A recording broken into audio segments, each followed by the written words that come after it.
ازيكم يا حلوين؟ عاملين ايه؟ يا رب دايما تكونوا بألف خير. وحشتوني جدا جدا من الفيديو اللي فات. النهارده فيديو جديد ويوم جديد، يوم مميز جدا بالنسبه لي، وفي كده ذكريات وايام حلوه انا بحب اوثقها في القناه. فتابعوا بقى معايا الفيديو الاخر. واول حاجه ما تنسيش تحطي لي لايك للفيديو وتشتركي في قناتي لو اول مره تشوفيني. فعلي الجرس على اشعار الكل، هيوصلك اشعارات بكل فيديوهاتي الجديده. اول حاجه كده نبدا بالفطار، يعني الخفيف الهيلسي اللي مفيش فيه اي افتكاسات كتير. عبارة عن عيش كده اللي هو عيش الرد ده، حلو قوي، اللي هو العيش الطري، لان فيه عيش سن بيكون ناشف. خلاص بقى حاسه ان هي ايه راحت عليا دروسي بقى واسناني تعبني جدا، فمش بقدر اكل حاجات ناشفه قوي عليهم. فالمهم بجيب بقى العيش الطري ده حلو جدا، وهعمل ابسط سندوتش يعني في الدنيا كلها، سندوتش جبنه بطماطم. مفيش اسهل من كده. بس زي ما قلت لكم، يعني وجبه الفطار دي انا بخرج فيها اي طاقه سلبيه جوايا. مجرد ما بحضر بس لوجبه الفطار واشوف الوجبه قدامي انا بحس ان انا مبسوطه.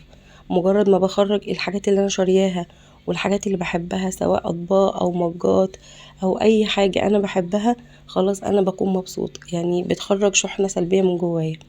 فهحضر بقى الفطار الحلو ده، وزي ما قلت لكم ده ابسط حاجة، عبارة بقى عن جبنة اللي هي ملح خفيف من هيلسي. بالنسبة لي افضل نوع جبنة ملح خفيف ممكن تجربيه في كل انواع الجبن، سواء الجبن العلب او الجبن اللي هي بتتباع سايبة بالكيلو، هي جبنة ملح خفيف من هيلسي. حقيقي جربت انواع كتير قوي قوي، دي افضل نوع فيهم. فعملت بقى السندوتش القمر ده، عيش بقى اللي هو الطري اللي بالردة، ومعاه بقى جبنة، ومعاه كمان ايه كام شريحة من الطماطم. وهعمل كمان كوباية شاي بلبن، يعني لبن خالي الدسم، ومعاه بقى سكر نوكال، وكمان 3/4 الكوباية زي ما انتم شايفين شاي. وهزود بقى اللبانة الصغيرة دي، الساعة اللترية فيها 100 ملي 100 ملي من اللبن خالي الدسم. انا شخصيا بحب المشروبات جدا، انا عندي مشكله يعني ممكن ما اكلش بس اشرب مشروبات، بحب المشروبات قوي. اي مشروبات بقى تقابلني، سواء عصاير، سواء مشروبات دافيه، إيه، هوت شوكليت، نسكافيه، شاي بلبن، شاي بالنعناع، اي حاجه. فانا بالنسبه لي المشروبات كده جنب وجبه الفطار او وجبه الغداء حاجه اساسيه. عندنا في مصر كده يعني متعارف عليه او متعودين ان احنا مثلا بنفطر لازم نشرب كوبايه شاي بعد الفطار، إيه، اتغدينا لازم نشرب شاي بعد الغدا.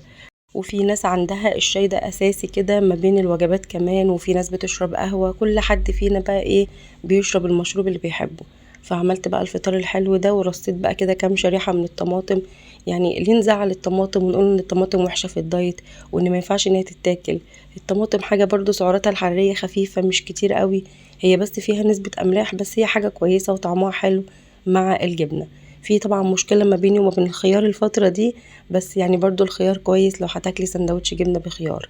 عملت بقى الفطار الحلو ده، وفطاري ده كان النهاردة يوم 29 ديسمبر. خلاص كده السنة بتخلص والأيام بتجري، وإن شاء الله نبدأ سنة جديدة كده وجميلة على خير، وربنا يحقق لكم فيها كل اللي بتتمنوه. الجريمة بقى اللي انتوا هتشوفوها والأكل بقى اللي في الفرن اللي يفتح النفس ده، وكمان بقى التورت والحاجات الحلوة اللي في آخر الفيديو، دي بقى كانت قبلها بيوم، اللي هو يوم 28 ديسمبر، يوم مميز قوي بالنسبة لي، عشان ده يوم عيد ميلاد ايتم بنتي. ده اليوم اللي هي اتولدت فيه، هي اتولدت يوم 28. بس انا بقى جيت ايه قلت لا، انا هخليها بقى ايه يوم مميز، وهكتبها 1/1 عشان تبقى ايه اول السنة، ويبقى ايه 1 يناير يبقى يوم مميز يعني. وبصراحة دي غلطة مني انا، كلفتني ان هي يعني تتأخر سنة في الدراسة، لان هي المفروض مواليد 2015، فهي انكتبت 1/1/2016، فأخرها سنة دراسية. فيعني هي دي غلطة من عندي بصراحة. وكمان بقى بتكون في مشكلة ان هي بيبقى في 2 عيد ميلاد، عيد ميلاد اللي هو الأساسي بيتعمل في اليوم، فهي جت قالت لي يا ماما لا انا عايزه اعمل عيد ميلادي في اليوم اللي هو الاساسي، انا اتولدت اليوم ده فتعملي لي عيد ميلاد في اليوم ده. والواقع بقى بيقول ايه، ان كل بقى هتبقى ورقها اللي هو الرسمي كله في كل حاجة، والبطاقة وكل حاجة مكتوب فيها 1/1. فبنحتفل برضو بليلة رأس السنة مع عيد ميلاد ايتم برضو، فهي ايه عندها 2 عيد ميلاد. فعملت لها بقى العيد ميلاد اللي هي كانت عايزاه يوم عيد ميلادها الاساسي، وان شاء الله ليلة رأس السنة انا بحب احتفل مع بناتي، بحب اعمل ذكريات حلوة، بحب اعمل ايام مميزة، لان الجدال كتير قوي. بلاش تقولي بتحتفلي برأس السنة، بلاش ان احنا نشبه مش عارفة بمين، بلاش نعمل ايه، والناس بجد بتعقد الدنيا جدا. وربنا اعلم بقى بنيتك ايه، ده كنت منزله منشور على الفيسبوك، فدي الكومنتات اللي جات لي عليه. ربنا اعلم بنيتك ايه. خلاص انا قلتلك بقى نصيحتي، وقلتلك بلاش تقولي الاحتفال، وربنا بقى اعلم بالنوايا. حبايبي الموضوع ابسط من كده بكتير بكتير. احنا مش بنعمل شجر كريسماس عندنا في البيت، ولا بابا نويل واقف مستني من بره على باب الشقه بالهدايا. احنا بنعمل كده قعده حلوه مع اولادنا. يعني ابسط حاجه، هتعملي صينيه كيك حلوه، وتعملي شاي بلبن، تشتري حاجه ساقعه، تقعدي كده قعده حلوه مع اولادك. يعني لمي ولادك حواليكي واقعدي بيهم قعده حلوه، واعملي ذكريات حلوه معاهم. ده المقصود من كلمه احتفال براس السنه. بلاش بقى ناس تاخد الكلام وتحوره وتكبر المواضيع وتدخلنا في موضوع تاني هو مش في دماغنا اصلا. فانبسطوا وفرحوا ولادكم وافرحوا معاهم، واعملوا ذكريات حلوه معاهم. وسيبك من الناس بقى اللي بتعقد الدنيا وبتكلكع كل حاجه. ربنا اعلم بالنوايا، وربنا يجازينا على نوايانا. فانبسطوا كده وافرحوا مع اولادكم، واعملوا كل حاجه انتوا بتحبوها. وانا بالنسبه لي هنزل لكم برضو الاحتفال بليله راس السنه، سنه ميلاديه جديده، ربنا كده يجعلها سنه خير علينا. فان شاء الله برضو هنزل لكم فيديو حلو جدا. وبرضو هقول لكم كده على كواليس اليوم ده، ان انا ناويه اعمل اللي هي بقى سندوتشات الكريب الكبيره كده اللي كنت شارياها من كام يوم. فناويه ان شاء الله ان انا اعملها لهم ليله راس السنه، وهشتري برضو شويه حلويات بقى وتسالي ولب وسوداني. وبرضو هعمل قعده حلوه معاهم. افرحوا بقى وافرحوا مع اولادكم، وانفخوا بقى بلالين وحاجات حلوه كده، يعني هتدي جو لطيف. وكمان انا في الطبيعي ليله راس السنه انا ممكن اكون عند فتح الله اكون عند السيره دي، لا بخرج اروح هنا ولا هنا. يعني هي دي فسحتي. فبرضه بيكون ايه اخر يوم في السنه، او بيكون اخر يوم في الشهر.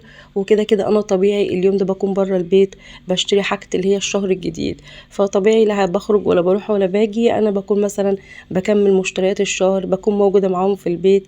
فيعني ما فيش اكتر من كده، ما بعملش اكتر من كده. تعالوا بقى اقول لكم انا بعمل ايه وجبه الغداء اللي تدفي كده، الوجبه الحلوه دي. بحب قوي الطواجن، سواء في تسويتها سواء في اكلها. وبرام الرز بتكون كده حاجه سهله وسريعه.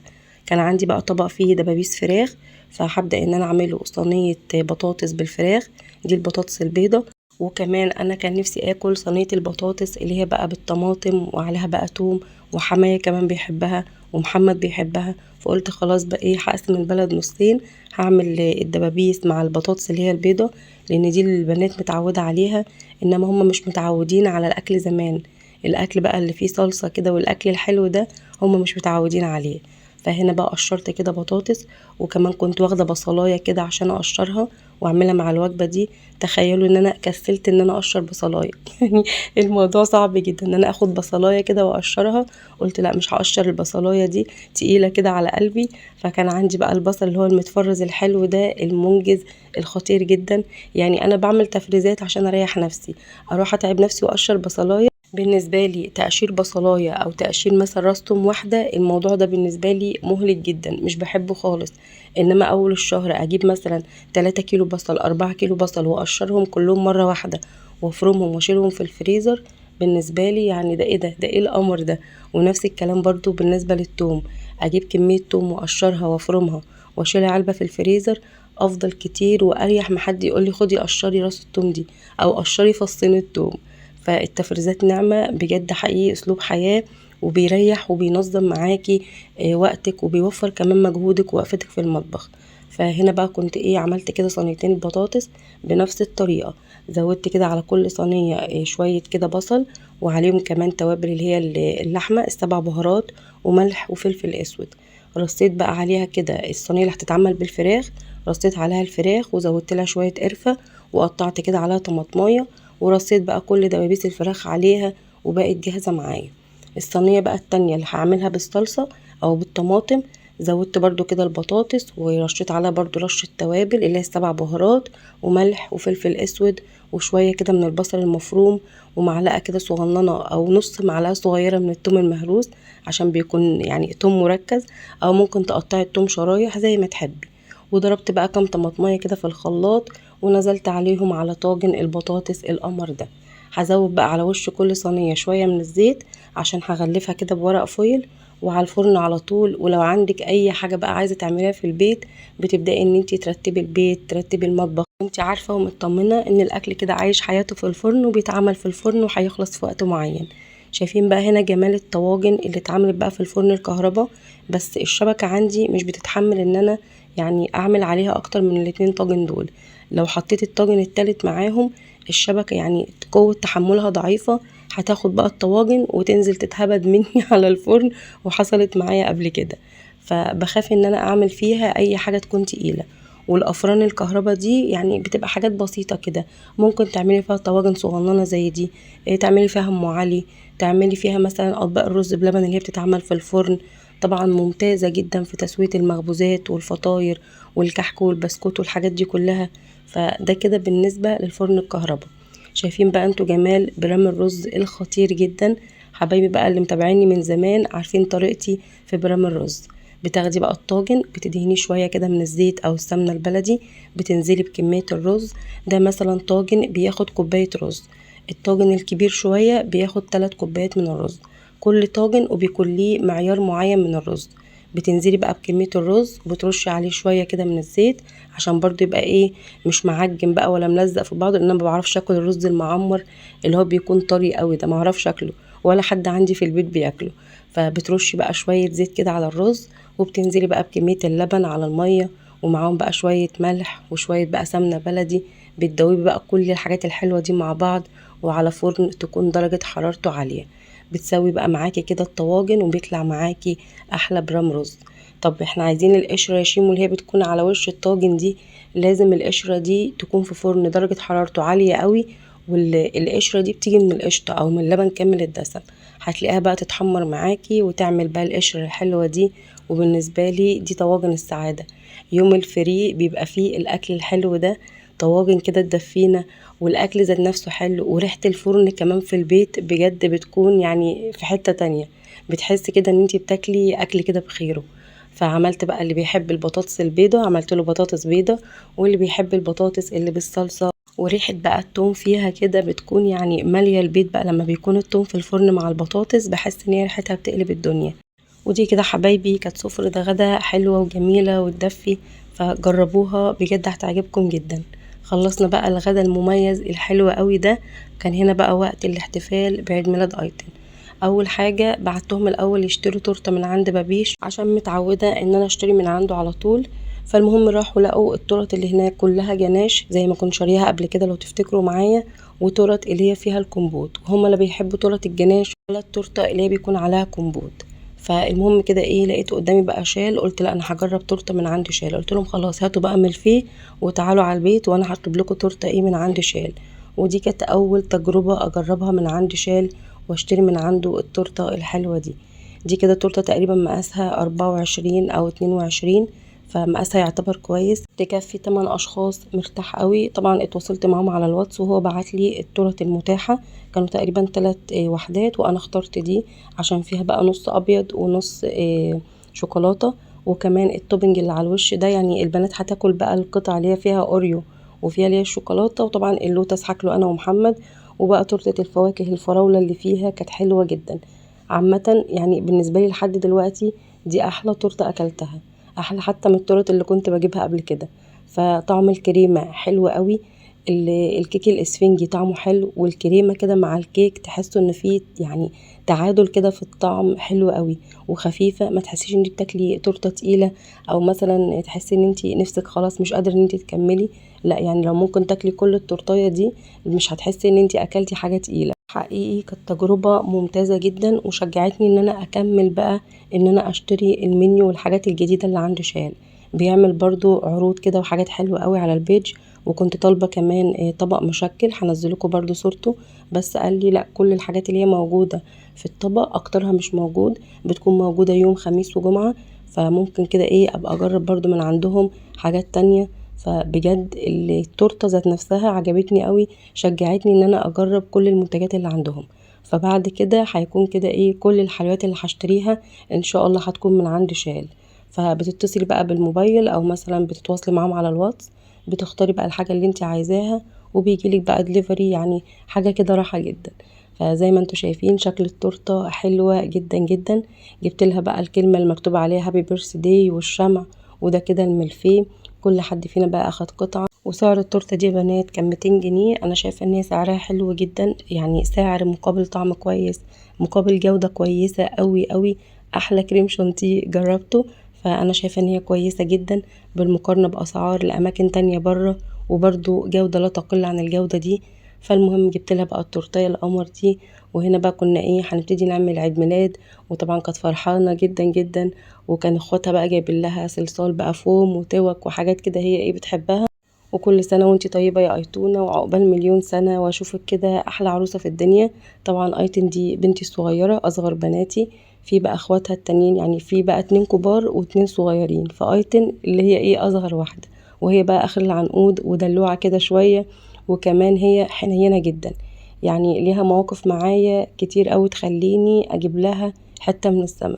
من كام يوم كنت تعبانه وكان عندي بقى دور برد، فكلهم بقى قاعدين معايا، وكل طبعا حد فيهم ماسك الموبايل، من ضمنهم باباهم وكده. فقاعده بقول والله انا تعبانه جامد، انا حاسه ان انا فعلا تعبانه قوي.